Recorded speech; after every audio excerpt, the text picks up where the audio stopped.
It's payday, and this payday I took home $4,867.07. Every single time I get paid, I like to take my paycheck, stick it into the software that you see on screen, and use it to give every single dollar a job. Out of this paycheck, I invested $0 and my partner contributed $920. So that gets us to our total of $5,787.07 to go ahead and budget. If you've been around for a while, you know that typically I like to budget a month ahead. And that means using the paychecks that I get in the current month to go ahead and budget into next month. This is the second paycheck of October. Usually I'd be using this to fund spending in November. And I would use this paycheck to fully fund the month of November so that my next paycheck I get in November would be used to fund December, etc. But right now I'm not a month ahead intentionally. You can go back and watch some of my prior videos to figure out why. And I am kind of like a half-ish, maybe like 2 weeks ahead, basically. Maybe a week ahead. I don't know. I'm not a month ahead. And so I need to go ahead and use this money to start funding the month of November for those initial expenses that first come out.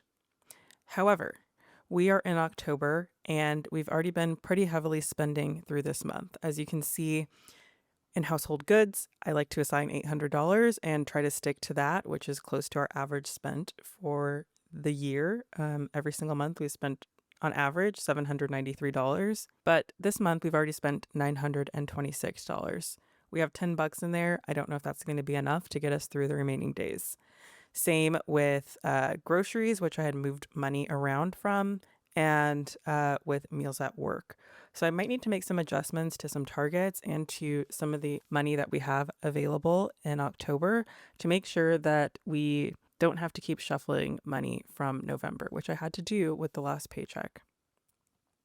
So in the last check, I had started funding some fixed costs in November, but I don't know what I was doing. I was just budgeting things really willy-nilly, kind of forgetting that when you're a month ahead, it doesn't matter which categories you assign when, because by the time the month rolls over, everything will be funded for that new month. And when you're not, you really have to ask yourself the question, what does this money need to do before I get paid again? So I'm going to try this again and go through fixed costs.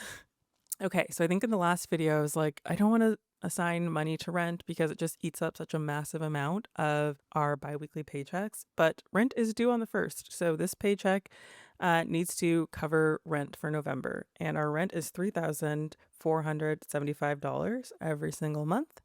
With our rent, we also pay for a storage unit in our building, a garage in our building, and utilities that they charge all the residents. So that adds up to $380. Additionally, that comes out on the 1st. In this home category, I don't need to worry about covering anything else here, really. Utilities come out later in the month. Same with Wi-Fi.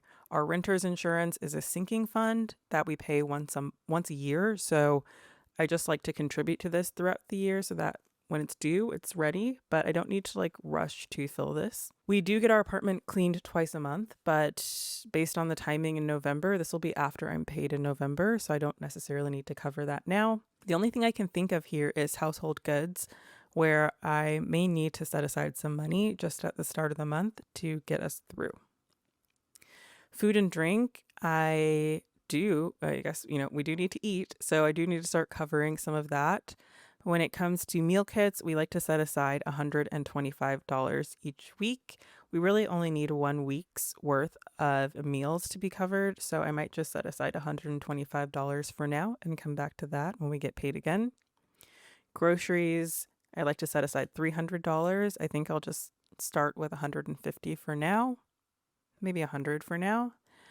And meals at work. Previously, my partner was at a site where they were spending about $100 a month on this, but now they're at a site where they end up just spending more.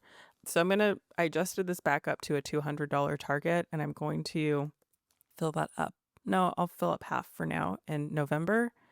Flipping back to October, though, actually, that reminds me, I am going to increase this from $160 to $200 because that seems to be on track with where we're going to land. Okay, Now, moving on to planes, trains, and automobiles, I can skip this entire category group. My car loan comes out halfway through the month. Don't need to worry about that. Auto insurance, taxes, seasonal tire swap are all sinking funds. Car cleaning and maintenance. This is a reminder to myself to go get my car washed, but that also is not money that has to be spent every month. And then charging, I have a good amount left over in October, so I'm not going to worry about filling that up right away.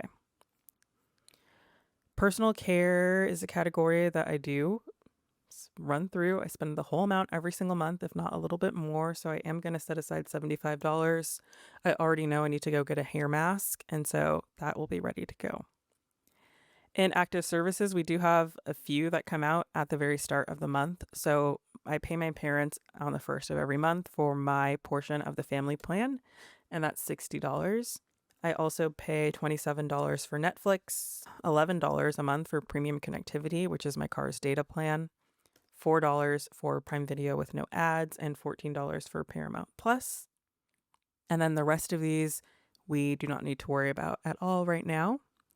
Annual fees, these are, as the category description implies, these are things that come out once a year. So I build these up over time, and then when they're due, they're ready to be paid.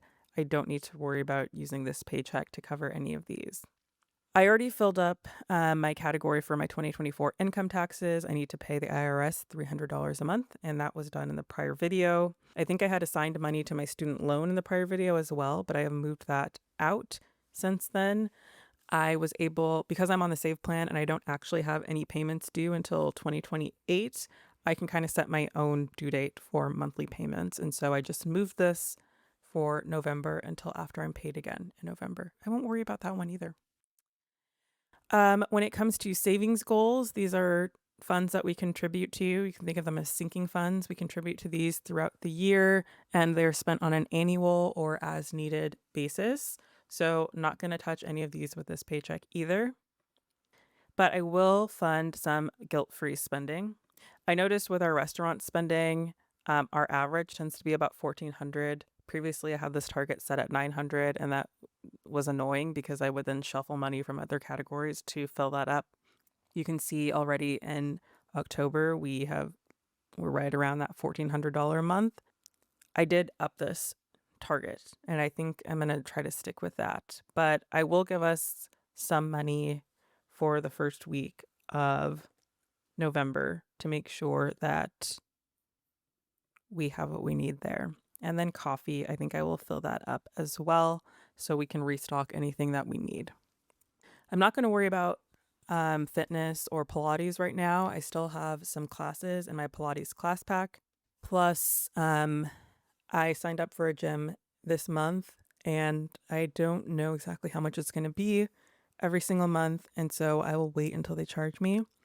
I don't think that's due at the beginning of the month regardless. So I'm not going to worry about that right now. And then guilt-free spending and hobbies, I will also not worry about with this paycheck because we got to stay focused on what we need to get through the beginning of the month. Before we finish funding what we need to in November with this check, I'm going to go back to October and just bolster any categories that I anticipate us needing to spend from for the remaining days. So household goods is one where we only have $9.87 left. I want to just up this to $50. I don't really anticipate us needing to buy anything, but I just want to make sure that I have that set aside and anything left over can roll over into November. Meal kit, we are good. We like to set aside $125 here, but we usually end up spending about $90 to $100 per week, so we're covered there. Groceries, I moved money out of this category, so I think I will just fill this back up to $300, and that should be fine. Anything that is not spent will then roll over into November as well. And meals at work, I've already bumped that up to $200, so that should be good for the remaining days of this month. I think I'm good for the rest of the categories here in fixed costs, so nothing else to fill. Savings goals we've already funded. Guilt-free spending we have already spent. So restaurants, I guess I can give that a little bit of a boost just to make sure that we're not short. And again, anything that we don't spend will roll over to next month. Not going to worry about coffee. I think we're good. I don't think we'll be buying any additional coffee this month. Okay, so with this $577.68, I will go ahead and keep funding some spending for the month of November. I guess what I could do here is maybe set aside $150 for cleaning service. That will be happening in the first 2 weeks of the month. For household goods, I guess I could also set aside, maybe I'll set aside $300, and anything that we don't spend of this 50 in October will just roll over into November as well. So that gets us a little boost to start the month there. I don't think that we need to worry about these, although I guess I could just set aside another week of meal kit. So now 2 weeks of meal kits are covered, even though we don't necessarily need to do that, but just gets us a little bit further into the month. And then we have $2.68 left. I'm going to go ahead and just put that into holding for next time. So that is it. All of the money is assigned. If you've made it this far in the video, thank you so much, and I will catch you on the next one. Bye.